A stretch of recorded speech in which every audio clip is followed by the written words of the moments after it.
Greetings. I would like to begin today's episode with a dramatic reading by the great philosophers LFO. It is entitled Summer Girls.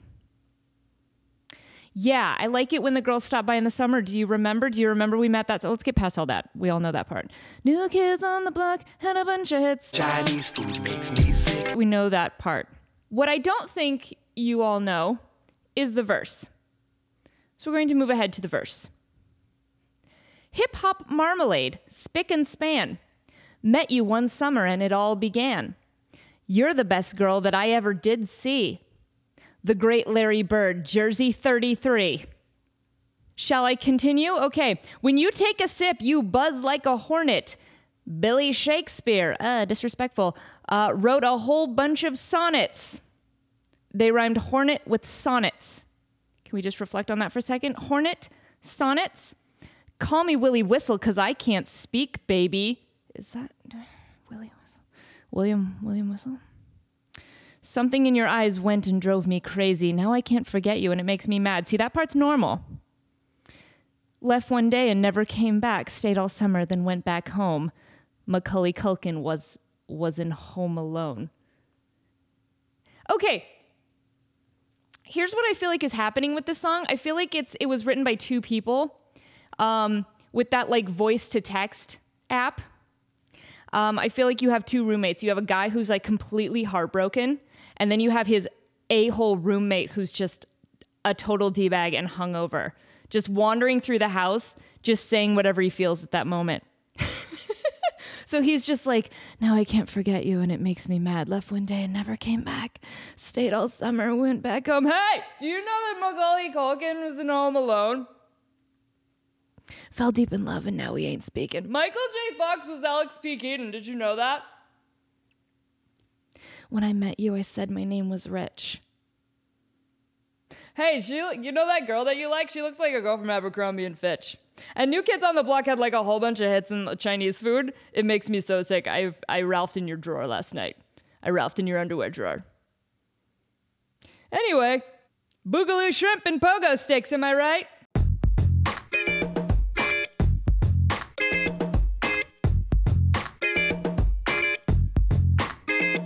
Welcome to episode 8 of Temperamental. We've made it 8 episodes. That's nearly a full season of a television show. What? Thank you guys so much for watching. I had a camera shoved up into my brain today. I went to an appointment with my allergist because I'm super cool and not a nerd, and definitely don't go see an allergist about my allergies and take nasal spray every day. So the first thing that was very embarrassing about this appointment, we'll call it, this morning, was that I was sitting in the waiting room and there was a whole bunch of people in the waiting room. I was not the only person. I was like, wow, my appointment's in a half an hour and you have 35 people in this room. You mean to tell me you're going to see 34 people before you get to me? I'm going to be here for 8 hours. And I was there. I was there for a very long time. And maybe that's why I did this. When the dude came through the door and he said, Lisa, I just went, that's me. I said it so loud and the room was so quiet. And I didn't mean to say it. I was just uncontrollably excited, I guess. And I exclaimed it. I said, that's me. And then I immediately regretted it. Took my stuff and went back into room 3. And then sitting on the table of room 3 was some sort of apparatus. It looked like a giant bug antenna. And I was staring at it and I'm like, why would they put this in the room with me before the doctor gets here? Like, it's just me and this antenna chilling. And I'm looking at this antenna saying, oh, that's going to go up inside my nose. That's going to go deep up inside my brain and look at my sinuses, and that looks absolutely horrifying. Why am I sitting here staring at it? Why didn't they just roll it in when the doctor came in so that I didn't have to go through this anxiety? But then the doctor did come in, and he shoved it just straight up into my nose. I felt it. It just was snaking up into all the tubes inside my head. I clearly have a lot of them. I could just feel it It was like a creature. I felt like I honestly had a vision in that moment that I was in an alien movie. I'm like, this is what it would feel like if the alien worm got up inside my nose and went into my brain. Wasn't there a Nickelodeon show where bugs got inside people's heads? Animorphs. Remember Animorphs? They had these little creatures that would crawl inside your ear and like lay eggs in your brain and turn you evil. And that scared me as a child. And I thought about that today, and I hadn't thought about that in a lot of years. So yeah, great. Definitely not going to sleep tonight. Anyway, so he told me that my problem with my ear, I have a problem with my ear. And that is that when anytime my heart is beating quickly or my adrenaline is going and I'm in a high pressure situation, my ear just decides to stop working. It completely plugs up. And that's not an ideal situation, especially when you're a singer and you need to sing. And part of singing is being able to hear yourself. So when you cannot hear yourself with one of your ear holes, it's not ideal. So he looked in there with the camera and he's like, oh no. It's never something you want to hear from your doctor. Oh no. Did you have your adenoids taken out? I'm like, yeah, a long time ago when I was a wee child. And he said, oh, they did a really bad job. Always good when someone comments on how bad your head surgery was. That doesn't lead to a good day. And I'm like, oh, really? And he's like, yeah. So the way they get out adenoids straight up, he's like, this isn't medieval torture. This is actually how they do it. They go in with a spoon. They go in with a spoon and they scrape out your adenoids like it's ice cream that's a little too hard and you're still trying to get it into the bowl. And they scrape and they scrape and they scrape. I'm just mint chocolate chip to them. That's all I am. And he said that they did such a poor job that it left behind just a whole bunch of scar tissue and it messes with my Eustachian tube, invented by Jeffrey Eustachian. Everyone knows this. So he's like, okay, well, that's a problem. And that's what's causing all of your ear issues. So I'm going to prescribe you something called prednisone, and you're going to take it like a day before you need it. And I'm like, cool. So I'll take this prednisone, you know, before I need it. And I was talking to him about the prednisone, and he's like, I'm going to stop you right there. You keep saying prednisone. It's prednisone. And I'm like, yeah, prednisone. He's like, no, prednisone. Yeah, prednisone. We're saying the same thing. He's like, but we're not though. You're saying prednisone. I'm like, yeah, like pregnantisone. So my allergist thinks I'm an idiot, and he's right. So anyway, I got to go pick up my prednisone later and test that out. He honestly told me, he was like, you got to test it out before you really need it for a big job where you need your ears. Use it on a day where like you don't really need your ears. So I'm just going to pick a normal day where my kids are home and try it out, because then if it goes horribly wrong and I lose all my hearing, it'll be an awesome day. I won't be able to hear anybody's calls for me. Sorry, mom's unavailable. She can't hear. So I got to test that out, and maybe I'll do a podcast on the day that I test it out, and we'll see how it affects my brain. So anyway, so that was how I started my morning. Happy episode 8. What are we talking about today? Oh, so my neighbor is revenge training. It's the only explanation. There's a dude in my neighborhood who runs around. I don't know how many miles he runs because I don't follow him because I'm not a creep. But I do see him every day. So I am watching him, but it's to the degree that I'm watching him that I would argue is not creepy. So the dude every morning, he's got just sweatpants and tennis shoes and no shirt and like some kind of turban on his head. I want to say it's like his shirt that he's like wrapped around his head. It doesn't seem like a religious symbol. It seems like the dude just has a shirt on his head. And he's got the most serious face. I'm a nice woman. Whenever I go running, which is almost every morning, every time I pass somebody, I give them a little wave. I give them the wave. You know, like when you see two people on a motorcycle and they pass each other and they give each other the little low wave. Kind of to be like, hey, what's up? I'm on a motorcycle. Hey, what's up? I'm on a motorcycle too. The motorcycle wave, I kind of do that when I run. I pass somebody who is also running, and I'm like, hey, and I smile and I wave. And I'd say 80% of the time they give me a little wave back, and that makes me feel special and happy. That brightens my day. But this dude never smiles and waves back ever. Although I keep trying. I keep trying to smile and wave. So I've come to the conclusion that this dude, he's so serious, and just every morning, like at the same time, just laser focused. Doesn't matter if it's 120 degrees outside, this dude's out there. It could be snowing. There could be 5 feet of snow, and he'd be like making his own path through the snow. Wow, the garbage truck outside my window is super loud. Sorry about that. Anyway, so this dude is revenge training. Something happened to him. Someone hurt him. Someone hurt his family. Someone kicked his dog. Someone stole a priceless artifact. Someone hurt this man in some way, and he's been training to get back at them. This is his movie training montage. I see him every day. Just, you're the best around. Nothing's gonna ever keep you down. And I've decided that I'm the woman in the background of the montage that they keep cutting to with just her hands on her hips and a confused look, just like, well, that rascal's at it again. There he goes again. Sean, he's back at it again. There he goes. Every day, like clockwork. So that's the only explanation, is that this dude is deep in revenge training. And I'll tell you what, I'm not going to cross him. I'm not going to cross him, but I do want to talk to him. And I want to tell him that I think he's ready.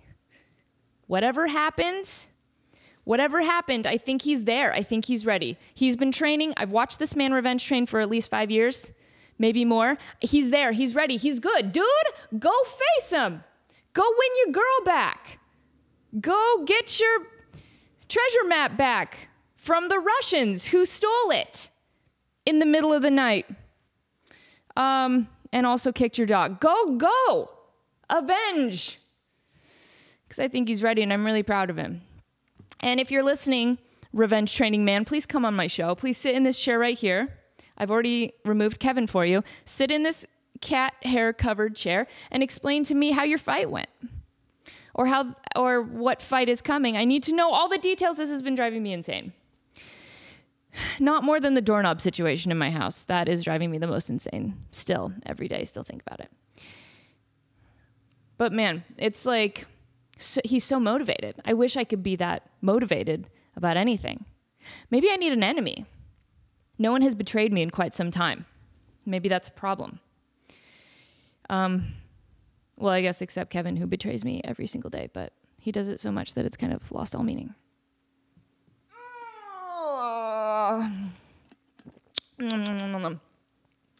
But, what?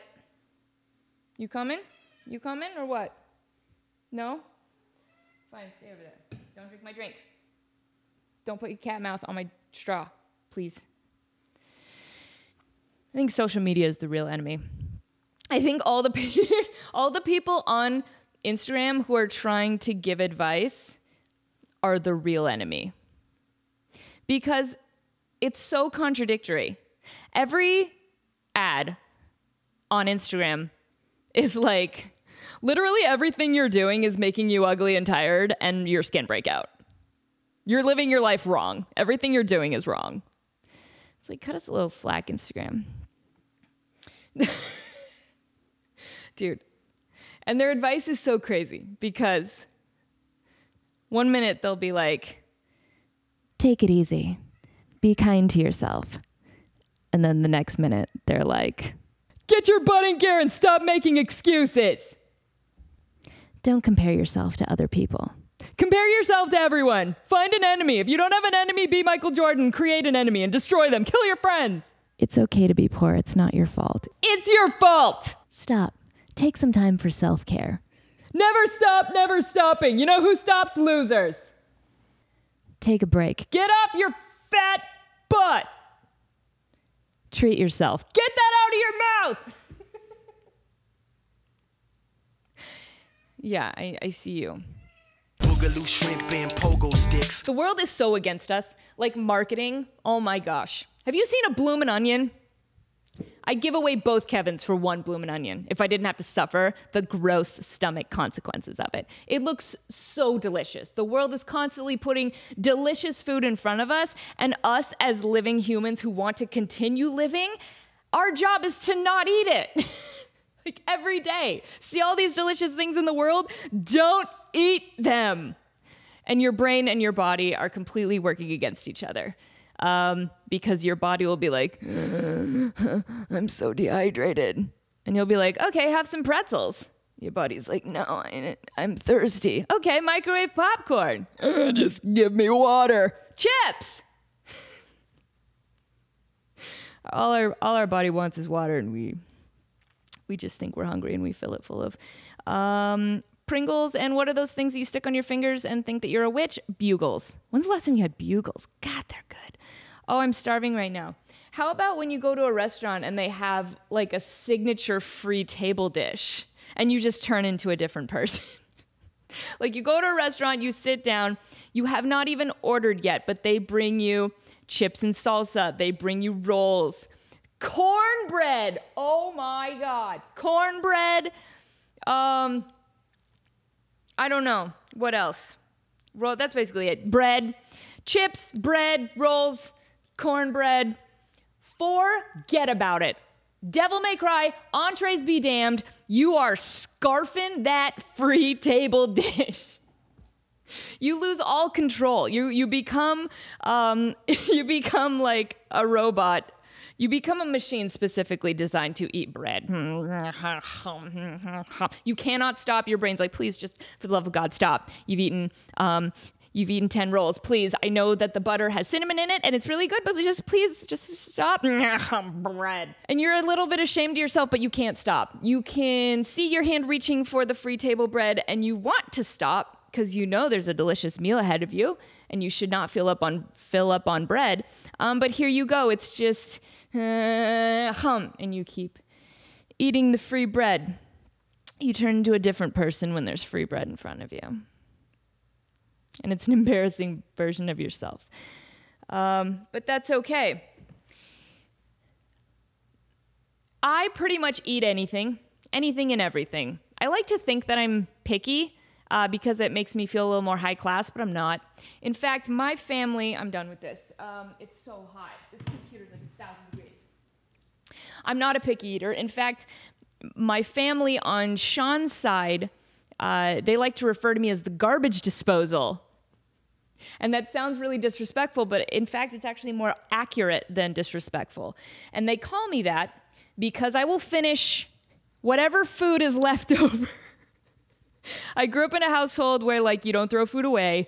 And I had a grandma who, like, regardless of the expiration date, like, we're eating it. Grandma, this expired 3 years ago. What?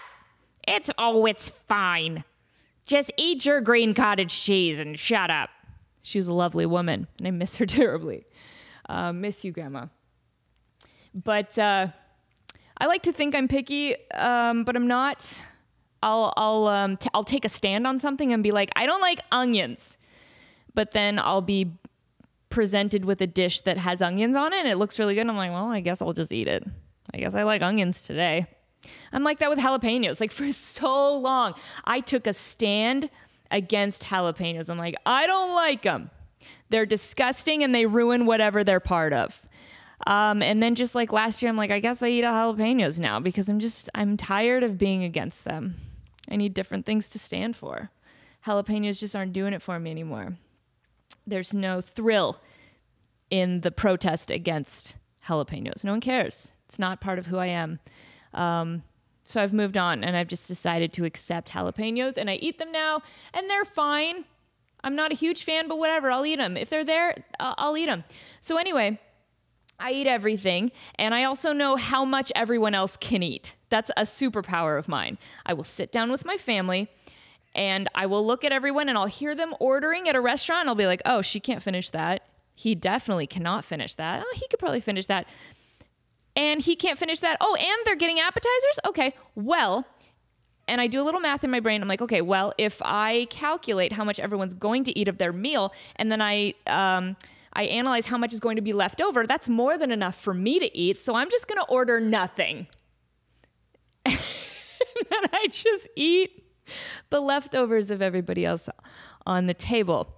And in my mind, I think I'm doing a good thing.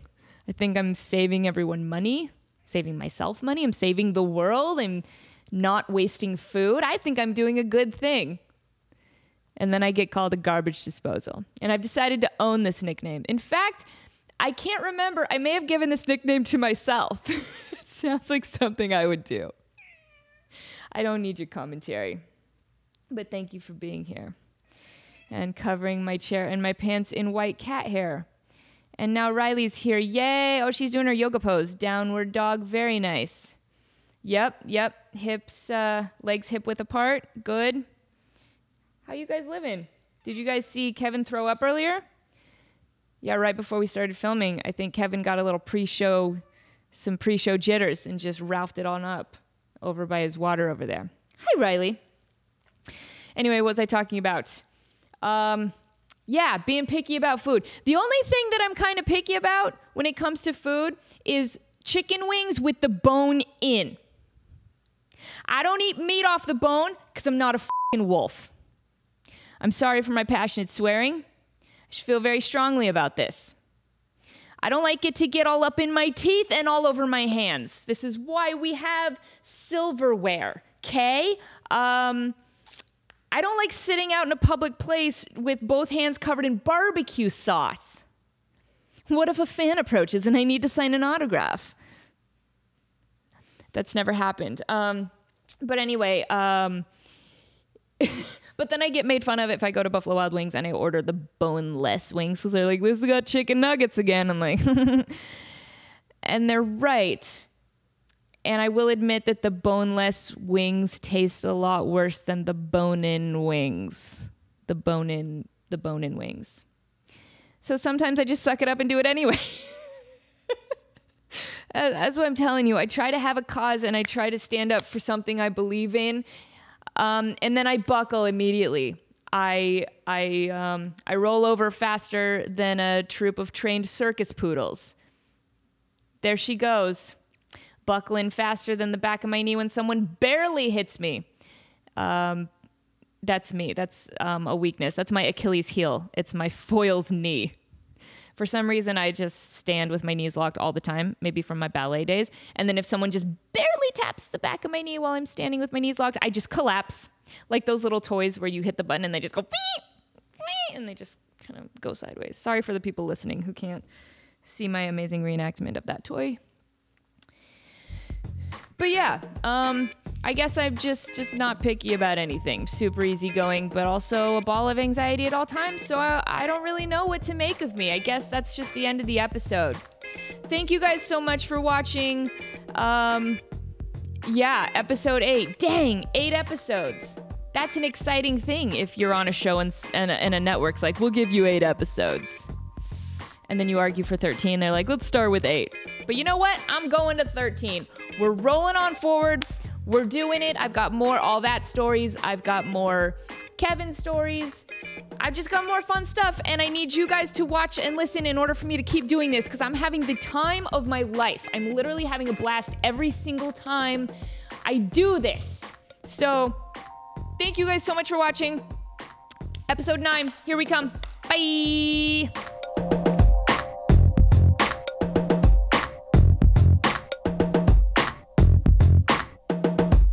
You come from Georgia where the peaches grow. They drink lemonade and speak real slow. You love hip hop and rock and roll. Dad took off when you were 4 years old? What?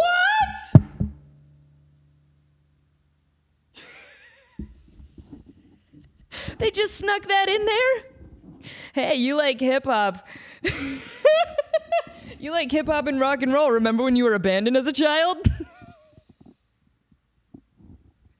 New Kids on the Block and a bunch of hits.